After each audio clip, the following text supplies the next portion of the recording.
Desde el primer instante en la fría sala de interrogatorios, la arrogancia de los agentes de IC era un muro inquebrantable, tan denso como el silencio que Marco y Leo les ofrecían.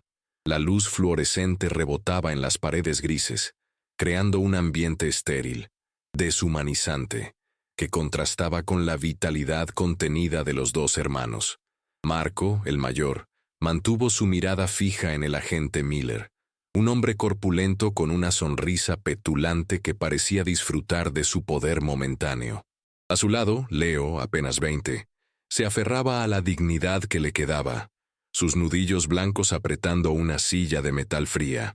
No había gritos, no había forcejeos, solo una quietud tensa que presagiaba una tormenta. Los agentes habían asumido una superioridad innata, una presunción nacida de uniformes y insignias, sin apenas intentar ocultar el desprecio velado en sus palabras casuales, sus miradas rápidas.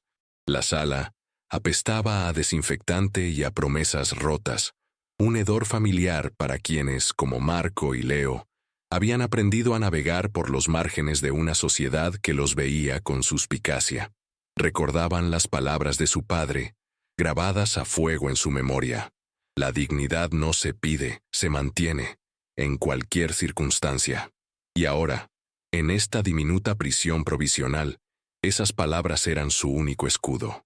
El agente Ramírez, más joven y con una apariencia de eficiencia, hojeaba papeles con un desinterés fingido, mientras que Miller se recostaba en su silla, observándolos como si fueran especímenes. Las horas se arrastraban, cada minuto una prueba de su temple. Los hermanos se negaban a ceder al pánico, a la frustración, sabiendo que era precisamente lo que esperaban de ellos. Una punzada familiar de ira contenida atravesó a Marco, pero la había aprendido a dominar, a transformarla en una fortaleza silenciosa, un eco de las lecciones de su padre. Su quietud era un acto de resistencia, un rechazo a su autoridad impuesta. ¿Van a seguir jugando a los mártires, muchachos? La voz de Miller cortó el aire, teñida de un sarcasmo que no intentaba disimular. Tenemos todo el día, y ustedes no tienen nada más que tiempo para pensar en las consecuencias. Leo, por primera vez, levantó la mirada hacia Marco, una pregunta silenciosa en sus ojos, pero Marco le ofreció una imperceptible negación con la cabeza. No era el momento. El juego de poder apenas comenzaba. Los agentes se habían acostumbrado a la obediencia, a la sumisión, y la inesperada resistencia de los hermanos les resultaba desconcertante, irritante. La historia de su detención era un tejido de malentendidos y prejuicios, una parada de tráfico rutinaria, que escaló rápidamente a una acusación de estatus irregular, a pesar de sus documentos en regla. La injusticia de la situación era un peso que se adhería a cada rincón de la habitación.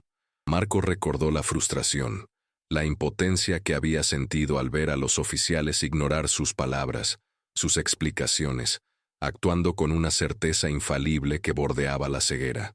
La conversación, si se podía llamar así, continuó siendo un monólogo intermitente de los agentes, salpicado de amenazas veladas y suposiciones sobre su origen humilde. «Sabemos el tipo de gente que eres», dijo Ramírez, sin mirarlos, como si sus palabras fueran parte de un guión rutinario. «Llegas a este país sin nada, crees que puedes esconderte, pero siempre os encontramos». Marco sintió el nudo en el estómago, el mismo que le apretaba cada vez que la narrativa oficial los despojaba de su individualidad, reduciéndolos a una estadística, a un estereotipo. Su padre siempre les había enseñado a rechazar esas etiquetas, a recordar de dónde venían no como una carga, sino como un fundamento de su identidad, una fuente de fortaleza inagotable. La calma de los hermanos era una afrenta para los agentes, un desafío silencioso que erosionaba su autoridad autoimpuesta, su sentido de control absoluto. Miller tamborileó los dedos sobre la mesa, su paciencia comenzando a flaquear, mientras Leo observaba las cicatrices en la madera, como si encontrara en ellas un patrón, una historia más digna de su atención. «No vas a decir nada, Marco. No vas a defendernos». La voz de Leo por fin rompió el silencio, apenas un susurro, pero audible en la tensa quietud. Marco negó con la cabeza, su mirada anclada en la de Miller. No es el momento, hermanito. Ellos esperan que hablemos, que roguemos. La determinación en sus ojos era inquebrantable, una llama que ardía con una intensidad fría. Los agentes intercambiaron miradas, su exasperación palpable. Habían intentado todas las tácticas: intimidación, condescendencia, incluso un intento perezoso de simpatía que nadie creyó. Ninguna funcionaba. La paciencia de Miller se agotaba, su rostro enrojecía. «Mira, chico, no tienes por qué hacer esto difícil. Danos lo que necesitamos y esto puede terminar. ¿Para quién trabajas? ¿Quién te mandó aquí?» Marco sonrió imperceptiblemente, una sonrisa que no llegó a sus ojos, sino que se quedó en una mueca casi imperceptible. «No trabajo para nadie. Solo sigo las instrucciones de mi padre». La frase, simple y concisa, cayó en la habitación con el peso de una confesión que no lo era. Los agentes parpadearon, desorientados por la respuesta. Era demasiado sencilla, demasiado directa. No encajaba en su narrativa de crimen y clandestinidad. Miller frunció el ceño, buscando una trampa, una doble intención. El rostro de Leo se iluminó con una chispa de orgullo, comprendiendo la sutil maestría de la respuesta de su hermano. Había un eco de la voz de su padre en la forma en que Marco había entregado esas palabras, con una autoridad tranquila que desarmaba. Era el principio del fin para la falsa autoridad de los agentes y el verdadero comienzo de la confrontación moral que se avecinaba. La tensión en la sala no disminuyó, sino que se transformó. De una agresión unilateral, se convirtió en una danza premonitoria donde los agentes, sin saberlo, comenzaban a perder el ritmo. Miller se inclinó hacia adelante, su voz más baja, más urgente. «Tu padre, ¿eh? ¿Y dónde está tu padre ahora? ¿Es él quien te enseña a callar a las autoridades?» Marco mantuvo su mirada. «Mi padre nos enseñó el valor de la verdad y la dignidad». La respuesta fue como una daga invisible, apuntando a la hipocresía inherente en la situación. Ramírez, que había estado callado, intervino con un tono más conciliador, o al menos eso intentaba. «Mira, chicos, entendemos que estén nerviosos. Muchos están en su situación. Solo queremos ayudarles a resolver esto». Su tono era el de un depredador que cambia de estrategia, intentando engañar a su presa. Marco y Leo permanecieron en silencio, su inmovilidad una respuesta elocuente. Sabían que cualquier concesión, cualquier muestra de debilidad sería explotada. La puerta se abrió entonces, y una mujer alta, con un traje impecable y una expresión grave, entró en la sala. Era la directora Vargas, una figura de autoridad que inspiraba una mezcla de respeto y temor, incluso entre los agentes. Su presencia cambió la dinámica de inmediato. El petulante Miller se enderezó, su sonrisa desaparecida. La directora Vargas llevó su mirada de los hermanos a los agentes, sus ojos escudriñando, evaluando la situación con una perspicacia que trascendía las apariencias. Marco sintió un atisbo de esperanza, una señal de que las cosas estaban a punto de dar un giro inesperado, justo como su padre les había enseñado a anticipar. El aire se hizo más denso, cargado de una expectativa silenciosa que los agentes no lograron comprender del todo. La directora Vargas consultó un expediente que traía consigo, su rostro impasible. «Agente Miller, agente Ramírez, ¿podrían explicarme el motivo de la demora? He estado esperando su informe sobre estos jóvenes». Su voz era tranquila, pero con un filo de autoridad que no dejaba lugar a dudas. Miller comenzó a balbucear una explicación, intentando justificar la prolongada detención y la falta de progreso. «Directora, estamos investigando su estatus migratorio. Se niegan a cooperar, solo mencionan a su padre». Antes de que pudiera terminar, Vargas levantó una mano silenciándolo. Sus ojos se fijaron en Marco, una mirada que no buscaba intimidar, sino comprender. «Entiendo. ¿Y han verificado ya la identidad de su padre?»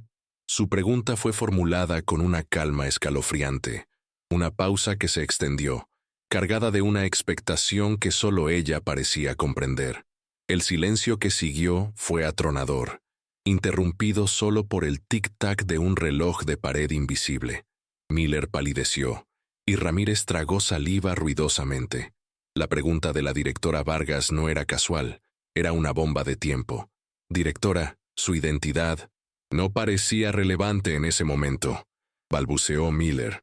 Un sudor frío perlaba su frente. La mirada de Vargas se endureció. Por favor, agente, dígame que sí verificaron el nombre Salvador Benavides. La mención del nombre cayó como un rayo en la sala. Los ojos de Miller se abrieron de par en par, y su rostro se volvió ceniciento.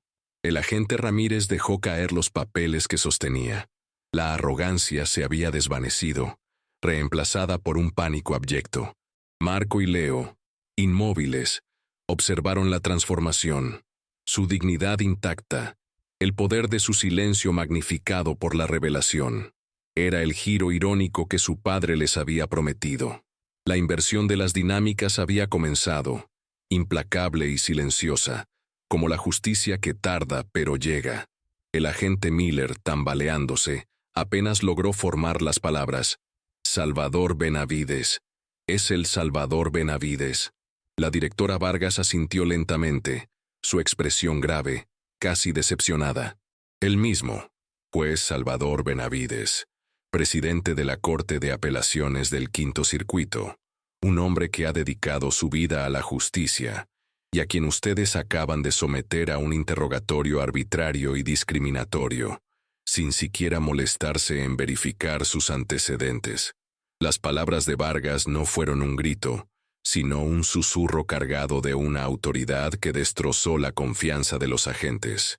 El rostro de Miller se había vuelto completamente incoloro, el miedo y la vergüenza luchando por el control. El agente Ramírez se encogió, intentando desaparecer en su silla. La sala, antes un escenario de su poder, se había convertido en el tribunal de su propia incompetencia y prejuicio. Marco observó el colapso de los agentes, una vindicación silenciosa que le llenaba el pecho. No había triunfo en su mirada, solo una profunda reflexión sobre la facilidad con la que la ignorancia y el prejuicio podían descarrilar vidas y erosionar la justicia. Leo, a su lado, apretó su brazo, una señal de gratitud y comprensión mutua. La directora Vargas se volvió hacia los hermanos, su voz ahora más suave, pero con una firmeza inquebrantable. Jóvenes Benavides, lamento profundamente esta situación. Se tomarán medidas. Su mirada prometía una retribución sistémica, una corrección del rumbo que iba más allá de un simple disculpa.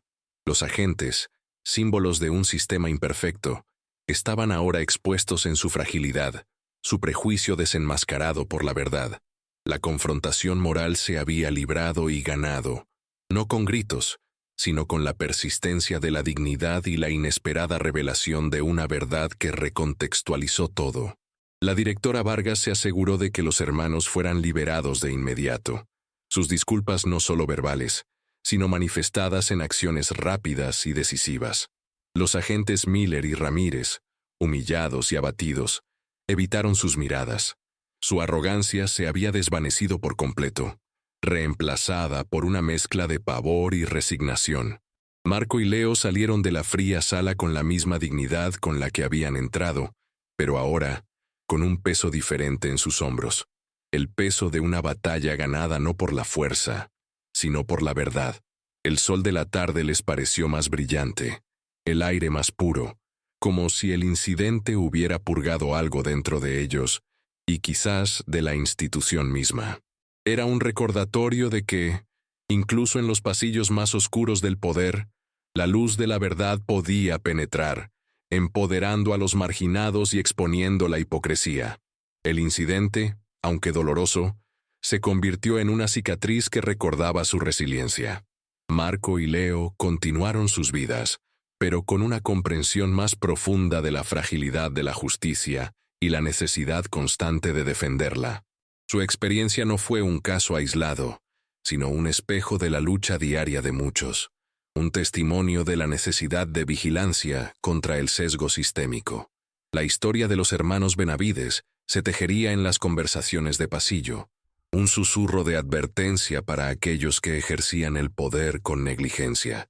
La lección era clara.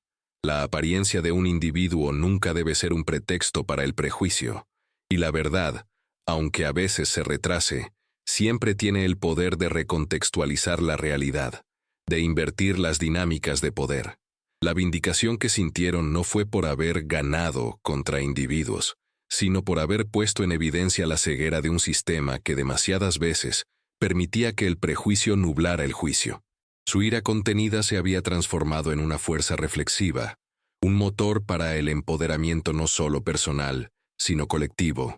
Su historia se convertiría en un eco de la lucha por la justicia social, un recordatorio de que la verdadera autoridad reside en la integridad moral, no en el uniforme o el cargo. La dignidad de Marco y Leo, forjada en la adversidad y templada por las lecciones de su padre, era el verdadero tesoro que habían conservado. Y mientras caminaban hacia el atardecer, la sombra del juez Salvador Benavides se proyectaba larga y protectora, una presencia silenciosa que había redefinido la confrontación.